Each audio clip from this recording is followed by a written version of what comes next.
இன்றைக்கி mix veg பால் கறி செய்ய போகிறோம். எப்படி செய்கிறதுன்னு பார்ப்போம்.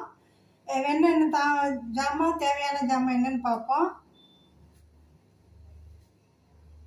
முட்டைக்கோசு, உருளைக்கிழங்கு, முட்டைக்கோசு, உருளைக்கிழங்கு, கேரட்டு, காலிஃப்ளவர், கேப்சிகம், ஒரு தக்காளி,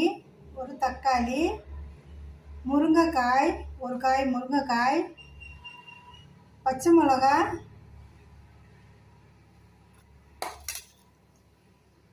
வாழைக்காய், 2 சின்ன வாழைக்காய், ஒரு வேக்காடு வேக வச்சு எடுத்து வச்சுருக்கேன். ஏன்னா பச்சையாகவே அது கூட சேர்த்து போட்டால் கருப்பாயிடும். இதுக்கு பால் கறிக்கான தேவையான மசாலா என்னென்னா,